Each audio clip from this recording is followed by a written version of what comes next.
So we're live with Arjan Bhullar, a very, very special guest. Of course, everyone saw him at UFC 215, the first the first UFC fighter of Indian descent. A proud moment for India and all Indians abroad as well. Welcome to the show. Thank you, my brother. Good to be here. It's great having you live on the show. First of all, you want to take us through the actual fight, because of course the UFC is the biggest platform. Is it a whole different thing actually entering the octagon? The jitters, nerves, anything like that? No, it's I've been to the highest levels of sport already once before. So it was something that I actually was planning for, envisioning, training for, and then it happens. So it was pretty natural to be out there. In my training, I sit there, I do a lot of mental training as well. I walked out there hundreds of times before actually physically walking out, and it went exactly how I felt it would. But at the same time, it's still very special when you do it. Of course. Now, of course, you're 7-0 now. Correct. Now, was Louis one of your toughest opponents, or do you feel you've had tougher before that? You know what? He was good. He was. To be honest, one of my Javier Mendez got me the contract, and he actually didn't want me to take that fight right away because the guy's been in there with some big names, experienced guys that one's ranked number 4 now, Francis, number 10, Tybura. So he wanted me to get in there with someone maybe that's only had a fight or that's also new.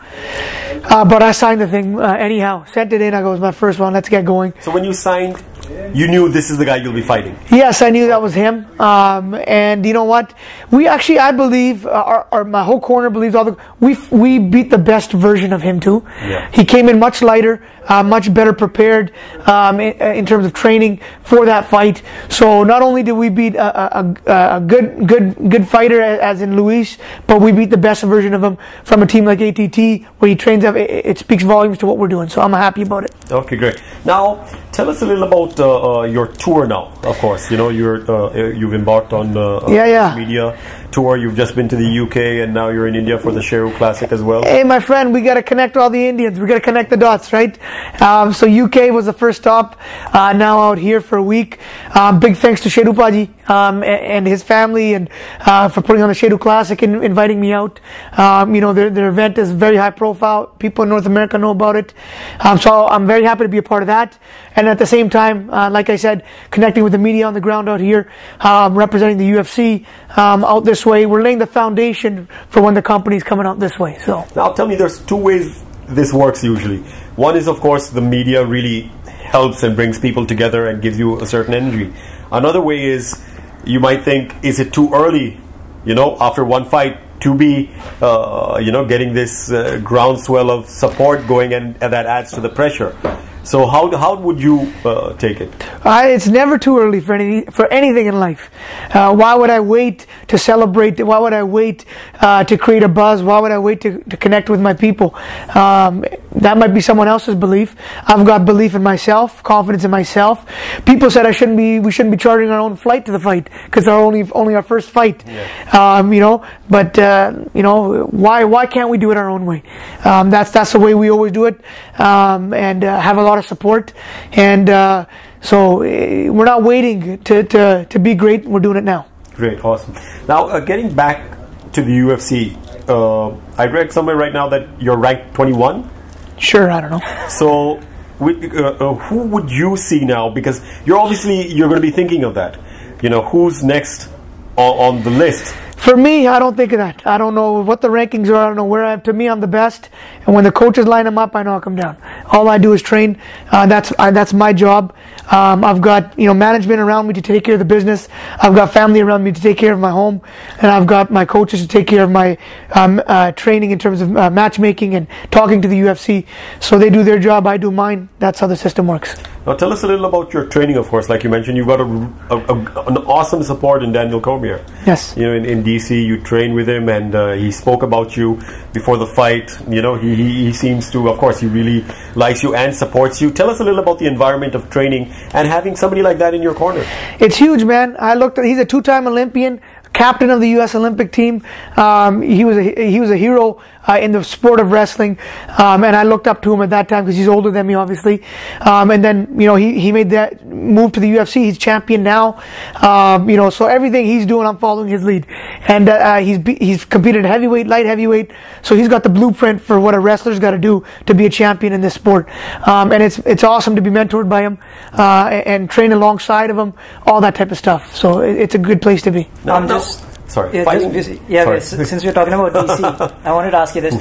During the fight itself, Daniel Cormier was so vocal about your head movement more than anything else. He was only talking about your head movement. Was that something that he worked with you during the camp? We work on everything. He was getting ready for Jones, so we were just sparring hard. And our approach was, when I got into this game, I want to be able to stand and strike with anybody. I don't want it where I have to take someone down. The wrestling's a bonus.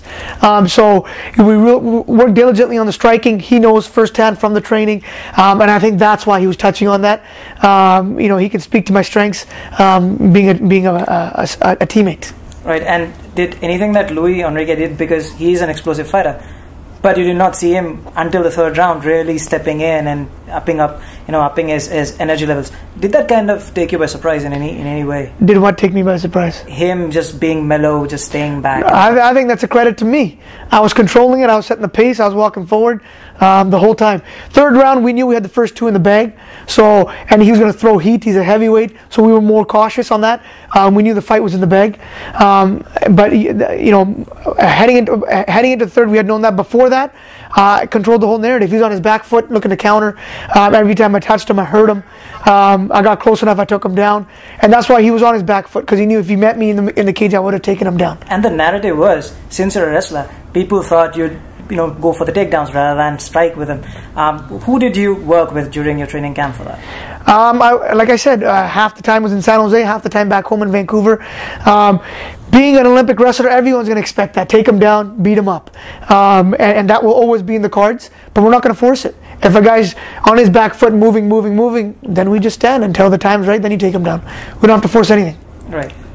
Just moving aside from the fighting, something you really strongly believe in, from what we can see, is giving back to the community. Yes. And you've not only been doing it in Canada, but right now in England as well. Can you tell us a little about the different things that you're involved in giving back to the community, because it's a great thing and people should know about it. As a Sikh, that is a part of our belief system, and I'm raised in that manner.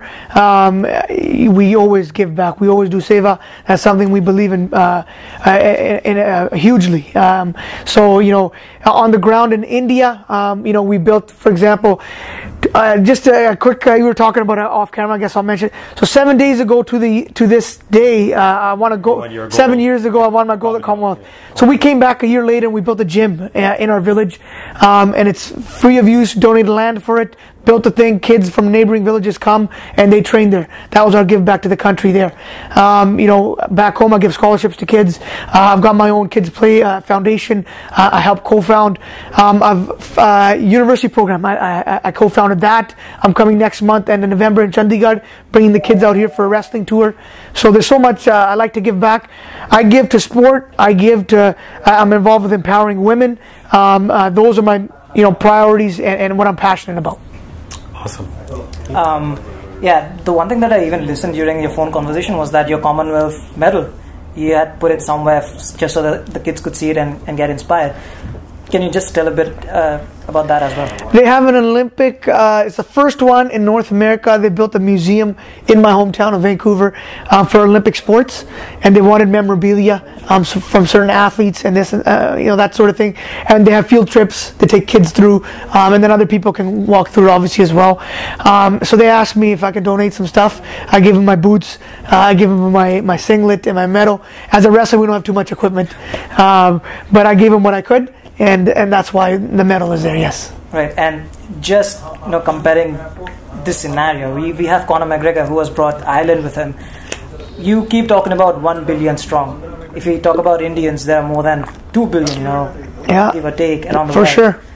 what do you think your impact can be going forward? I think you speak to it. Conor's got 6 million and he had quite an impact, but a lot of that was also he was very successful. So I think that goes hand in hand. And like I said, I'm used to training twice a day, 6 days a week since I've been a little kid. I will continue to do that, and I've always done that.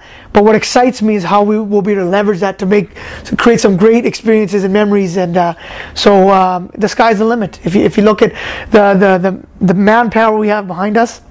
And not only that, again, the fighting spirit I have of that lineage. It's a beautiful story, and it's all lined up to make a great impact on this world. And just dwelling a bit on the lineage aspect that you bring in as well, do you think that is one factor that separates you from the rest of the pack, whoever we talk about? For sure, you go anywhere in the world, 6 stand out, my friend. We always have, always will. So that's for sure what allows me to stand out. If you look at it already, what we've been able to do, undefeated debut fight, we got a charter plane full of people, first Indian to represent Canada in Olympics, first Indian in the UFC. We've been setting first since day one.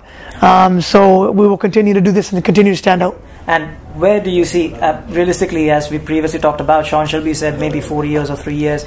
That's still no. He doesn't know. He doesn't know. Well, I'm out here. They didn't set this up. You know what I mean? They don't.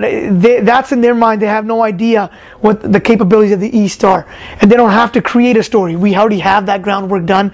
We're laying the foundation now for the company. I predict 18 months. Okay. All right. Well, we surely hope so. And as a last question, slightly getting into Canadian politics. Mr. Jagmeet Singh is the head of a Canadian party now, the first time ever. Yes. And an interesting thing about him is he's also a jiu-jitsu practitioner. So have you ever met him? Do you know him? What are your thoughts Yes, about he him? was a wrestler first, captain of his high school wrestling team. Then he got into jiu-jitsu and MMA. He's a great man. He's a man of principle. He takes a stand for what he believes in, and that's very rare in politics. So more than anything, I commend that. In terms of policy and this and that and what he can do, I could care less. I like the man. Great. If I can just throw in one fan question for you. Sure. So Chirag Thakur says, hello Paji, with the strict regime one has to follow for MMA conditioning, how does the famous Punjabi diet help you? Famous Punjabi diet is very unique, and it's something that my mother's the lead on that. I eat her food still. I live at home. It's good for the soul. I've been raised up that way, and it's very healthy. If you look at the way the diet is, it's very effective. We have a history of athletes, so I will stick to that. And especially, we can say that the Punjabi diet is perfect for heavyweights. Oh yeah, right? for sure. So for sure, helps you maintain your weight. Yes.